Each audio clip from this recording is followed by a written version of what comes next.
This is what I believe the movements that we have to make to engage culture. So engaging culture, becoming people who contend over critique and create rather than consume. So if we had critique and consume, I think the opposite of that is contending and creating. It's becoming people who contend on behalf of culture and who actually create culture, who don't just critique it and don't just consume it, but again, contend and create. So contending, to define that, taking personal responsibility to seek renewal on behalf of the culture. The problem with critique is there's no responsibility involved. It is pushing all of the blame on those you're critiquing. It is saying, it is your job to fix it, you're the problem, I'm gonna point fingers. Contending, I think of the Ted Lasso quote, be curious, not judgmental. I think that's not a Ted Lasso quote, I'm pretty sure he took that from somewhere else, but he's repopularized it in the last season. But be curious, not judgmental. But contending looks at like, all right, there's an issue out in culture. Rather than just pointing a finger and creating distance, I'm actually gonna take personal responsibility. First of like, hey, what does it look like for me to encounter this? What do I need to wrestle with in this? But I'm gonna step into that cultural chaos. I'm gonna be curious, I'm gonna ask questions, I'm gonna find out. I'm gonna see that there are actually people behind that movement, not just the movement itself. I'm actually gonna take ownership of how I can begin to engage with this. I think contending is motivated by love because love is willing to step into the hard moments. Mark Sayers talks about how both critiquing and consuming, it's pushing further away the hard moments. Whether it's consuming, you're refusing to actually like go against what the culture is doing, or critique, you're refusing to actually welcome in. And so you're actually just not stepping into the hard moments of culture. But contending, motivated by love, actually calls us to step into those hard things, to have the hard conversations, to actually get to know the people or the things within this culture that we might be frustrated with, and to actually extend a branch of hopefully beginning to build something there, to hopefully actually create change or actually help someone. Contending is motivated by holy discontent rather than anger and dissatisfaction. So it is one thing to be dissatisfied with how the world is, but how you respond out of that being dissatisfied, that lack of being okay with how things are, will actually dictate your influence in it. So if it's holy discontent, meaning like, man, I am distraught, like I am broken up by how this world is, but like it is leading me to prayer and like tears of like sadness and like wanting to see things change. Like there's actually a level of love and motivated by love for that, rather than just being angry, frustrated, and dismissing it or continuing to point that finger. One of those is gonna gain influence. One of those is gonna continue to lose influence in that culture. And I think ultimately, in order to be contenders, like we need to look within ourselves and actually figure out, where am I wrestling with this myself? Again, with critiquing, it's easy to always shift the blame and be like, man, I'm the one in a good place. Like put ourselves in a self-righteous seat. For those online, we actually even briefly talked about this morning, that Jesus had a lot more to say to the self-righteous than he did to those who were humble and contrite. And so part of contending is actually humbling ourselves to know, it's like, hey, some of those issues I see out in culture, they're probably actually in me. They're probably in my household. They're probably in the people that I know. And I need to take personal ownership to begin to wrestle with what it looks like in my life before I begin to, take out the log in their eye, as Jesus said.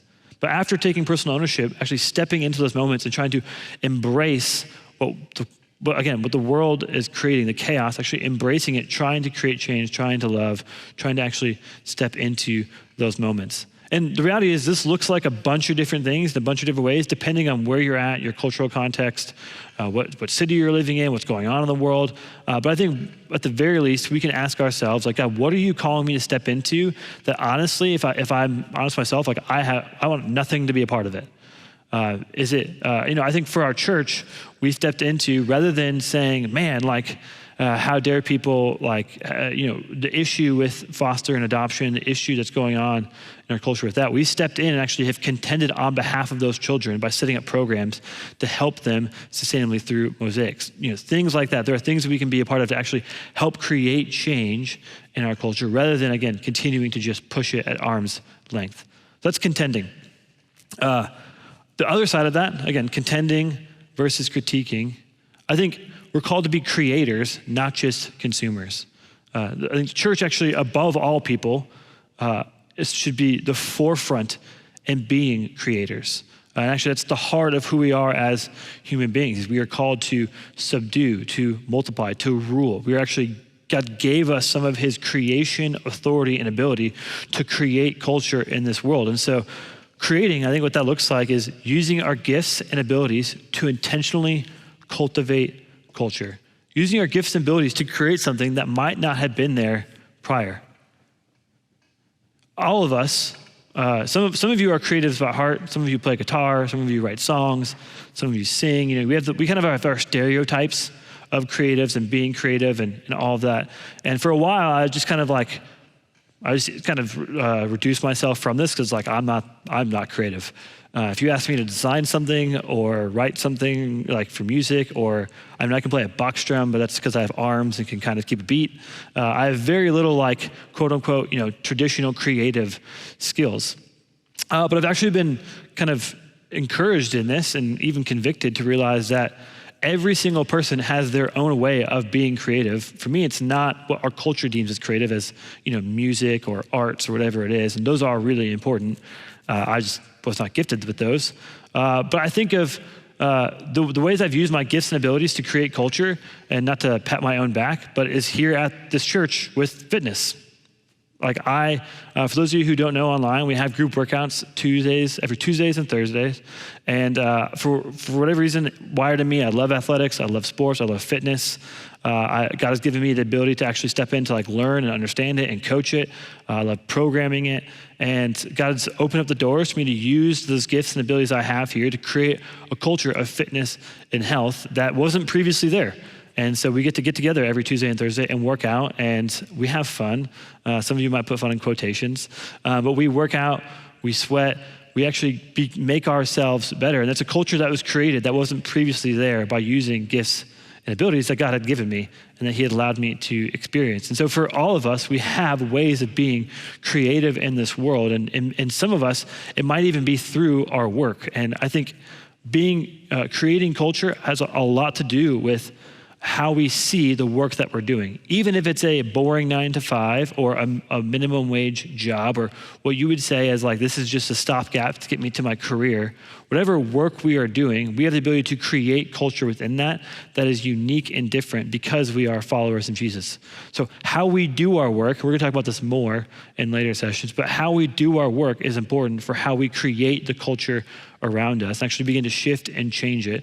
And we can become people of influence based off of the work we can do and how we perform our work. This is a quote from Andy Crouch, and I think it really hits home with the idea of creating. It says, "I wonder what we Christians are known for in the world outside our churches. Are we known as critics, consumers, copiers, condemners of culture? I'm afraid so. Why aren't we known as cultivators? People who tend and nourish what is best in human culture, who do the hard and painstaking work to preserve the best of what people before us have done. Why aren't we known as creators? People who dare to think and do something that has never been thought or done before, something that makes the world more welcoming and thrilling and beautiful." And his whole book, Culture Making, is kind of that idea of why has the church lost its sense of creation, of creating culture, that we are actually called to be the chief culture makers here in this world, but we have given that authority over. I think a simple question we can all ask ourselves is, what skills and abilities do I have that can, again, create that culture? Maybe it's your ability to cook meals. Maybe it is your ability to play guitar or sing. Maybe it's your ability to write. Maybe it's your ability to have conversations and discern conversations. I don't know. It can be anything, any gift or ability, but seeing those gifts and abilities, a way to be creative, to create something that wasn't previously there, or to even solve a problem that exists in our world. We've been given those creative abilities to help contend and solve those problems. And so as we continue to move forward throughout these sessions in cultural engagement, we're gonna dive deeper into what does it look like to contend.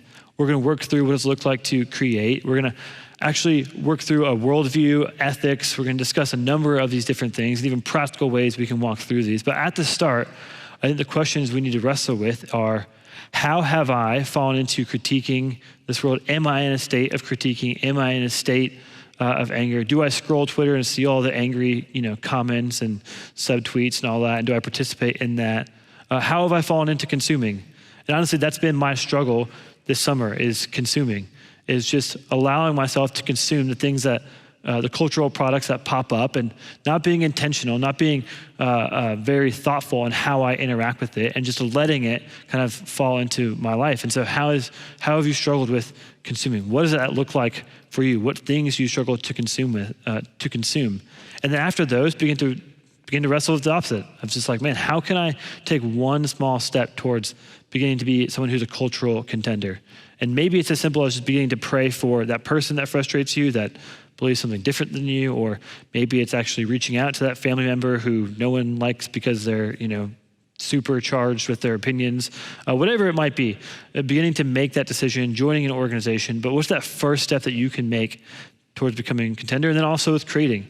And I think this one is the thing that we just need to actually be honest with and almost like, we tend to be negative towards ourselves, but in a way positive, like, man, what am I actually good at? What can I do really well? What can I do that other people around me tend to struggle with? And then figure out, how can I use that in a way to actually benefit those around me? How can I use that? How can I leverage that? Maybe you get to do that and you get to make money. Most people, we don't. And so I would say do whatever you can to begin to create that. And I think, again, this is so important for us as church, and in this room, church leaders, but if you're watching, people who are a part of the church, because culture it's changing quicker than we probably even realize. This teaching would have hit differently 3 years ago than it does now. Where we are at and interacting with our culture, what's gone on the last 2 or 3 years, has changed the world completely. And rather than being kind of caught on our heels at what might come next, I think as church leaders and as those who are part of the church, what we can do is begin to be like, I'm actually going to be active in this, and whatever happens outside of me, I'll react to that as needed, but I'm going to be active in doing whatever I can to be someone who leaves my mark in creating culture, and not someone who just sits back and is actually formed by it.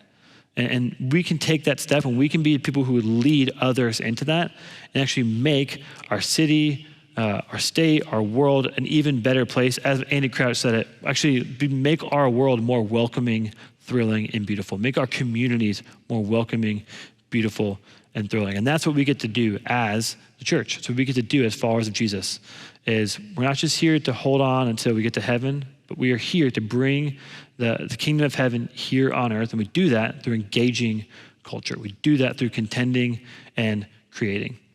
So as we leave today, wrestle through, what does it look like for me to contend? What does it look like for me to create? And begin to walk those things out even this week.